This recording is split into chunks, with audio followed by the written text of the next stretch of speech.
What's going on, family? This is Richie coming at you with Godly Perspectives. I just want to talk to y'all, if you give me a moment of your time, about something called the benefits of grace.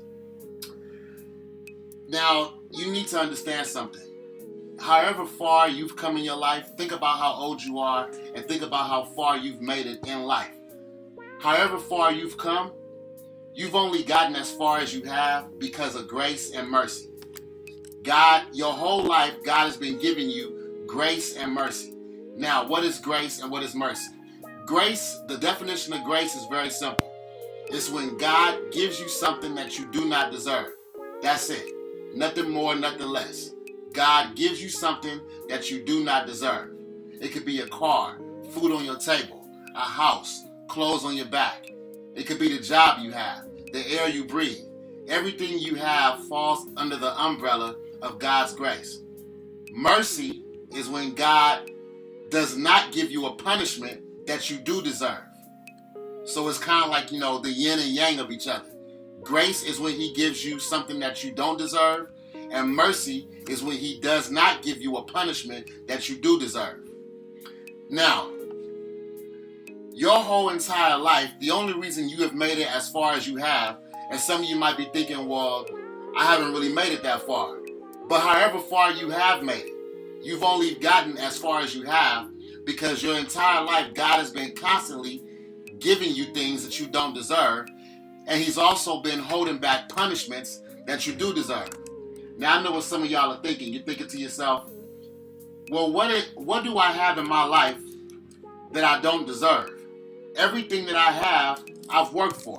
I get up, I go to work, I put in work, I put in double time, I hustle, I network, I politic, I deal with all the rules of society. I go out here and work hard every day to get everything that I have, so everything that I have, I deserve. If that's how you're thinking, you are so wrong, it's not even funny. Let me explain to you why. Everything you have is a result of God's grace. And the only reason that you've been able to work and acquire all the things that you have, you wouldn't have been able to work if you didn't have a reasonable portion of health and strength. The reason why you've been able to go out in society and work and hustle is because God has given you a reasonable portion of health and strength. Now I know what you're thinking when you're thinking, well, don't I deserve health and strength? No, you don't. None of us on the planet deserves health and strength. Think about the last time you committed a sin. Think about the last time you told a lie.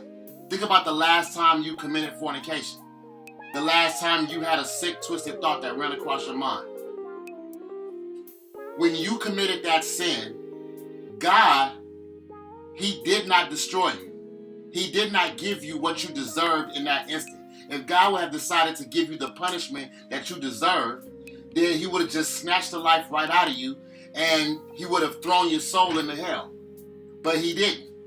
He saw to it that you woke up the next morning, you had food on your table, you had clothes on your back, the sun was shining, and you had a reasonable portion of health and strength so you could go out in society and hustle and grind and work. So that reasonable portion of health and strength that you have, that was a gift from God. It was a gift called grace because you didn't deserve it. And the reason you didn't deserve it was because he should have killed you for the sin that you committed. But he didn't. And that's what grace and mercy is. God giving you something that you don't deserve. That's why everything you have, even though you work for it, it all still goes back to God's grace and mercy. And this is what I want to talk about today. There's a character in the Bible named King David.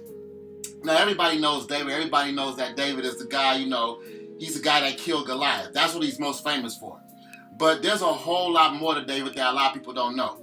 David, in Psalms 103, he starts off thanking God for being gracious and merciful. He starts off telling God that he's this wonderful, kind person who will restore you and forgive you. And the reason why David thanks God for being gracious and being merciful towards him is because David knew how messed up he was.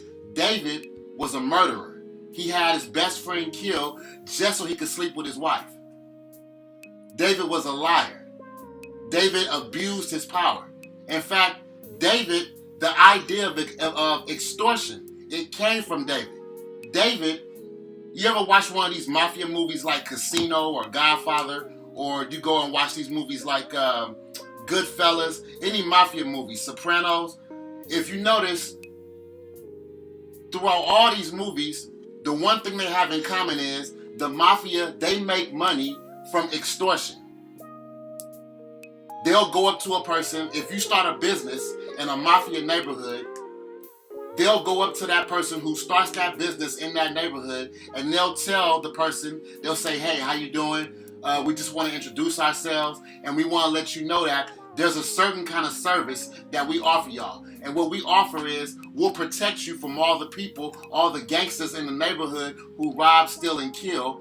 We'll make sure that those gangsters will not harm your business. And the reason why we can guarantee that if you pay us, these gangsters won't harm your business is because we're the gangsters who actually do all the robbing, stealing, and killing.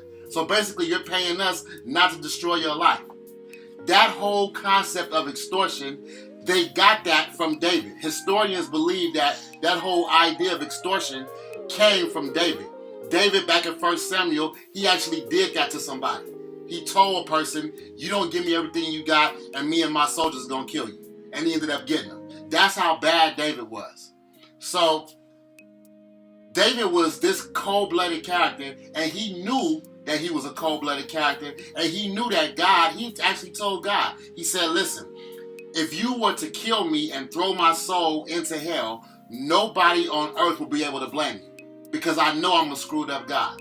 But in Psalm 103, David thanks God for being gracious and merciful. Basically, he's telling God, you should have killed me for all the shady stuff I've done in my life, but you haven't. And for that, I thank you. And that's what we should do as Christians. If you're not a Christian, you should give your life to Christ and thank God for showing you grace and mercy your whole life. Because if he decided not to show you grace and mercy, then he would just kill you where you stand. I want you to think about this for 1 second. What would you do if God told you, if he looked at you and said, from now on, from this moment on, you will get no more grace and mercy from me? So however old you are, I'll wipe the slate clean. All your sins in the past, I will forgive them. But from this moment on, for the rest of your life, you will get no more grace and mercy. Which means I will no longer be giving you things that you don't deserve. And when you commit a sin, I will no longer be holding punishments back that you do deserve. If God was to tell you something like that, how long do you think you would live?